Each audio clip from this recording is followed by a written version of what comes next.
Here's how to do a good selection around your subject or object on Photoshop. So what I will do first, I will use the quick selection tool, which is over here. If I hover over it, it should say reveal what it is. Is it going to? No. Right, well, this one that looks like a paintbrush with a dotted line around it, that's a quick selection tool. First of all, what I want to do is make sure that my images are maybe a little bit brighter so that my tool can really easily select. So I'm going to do an adjustment layer on top of it. So that's on the layers panel here, going down to the half black, half white circle. And I'm going to pick out brightness and contrast and up the brightness so that when I do my selection, I'm more likely to find the edges more easily. So I'll click back on the background layer on the selection tool, and I'm going to draw in here. If, for example, I wanted a bigger brush because I'm doing a larger area, I can make the selection brush larger either by clicking up on here and making it larger like that, or I can click on my square closed brackets and go up or down. Okay, so is that going to go? No. So that's highlighted around there and all of him. If I've done a bit extra like that by mistake, I can click on Alt and you see the icon turns to a minus, and I will just draw in there carefully to remove that. So it's generally on a plus, but if I press Alt, it goes to a minus.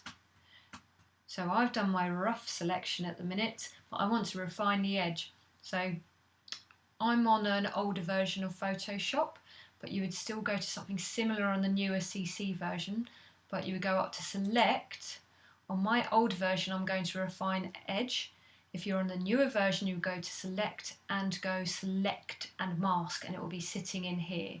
They have put the refine edge tool into select and mask, so you'll get something that looks a little bit like this, but it will have more options.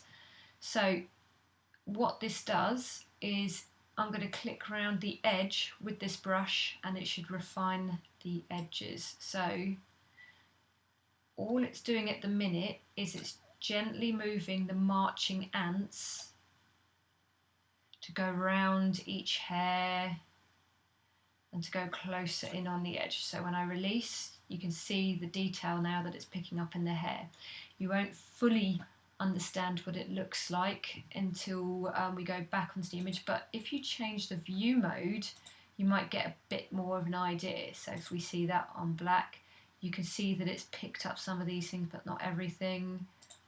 Maybe if we did it like that, where you can see the silhouettes, you can see exactly how much detail it's picking up there, which is quite a lot. So we've got our marching ants, and I am going to click OK.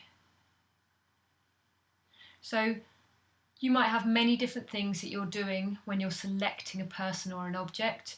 You might be might be wanting them on a separate layer and to be getting rid of that. So I can show that here now by, if I was to just make a new duplicate layer of that and go Command J, we can see that I've got him on that separate layer with nothing in the background now.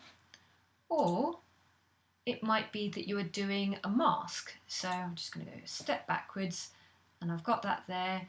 To do a mask on this layer, I'd have to actually get rid of that lock on the layer. So I'll just click off that.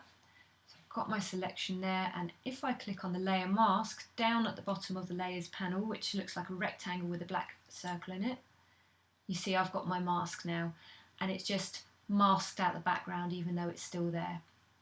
So that is how to select using an edge using the quick selection tool combined with the refine edge tool that is in select and mask.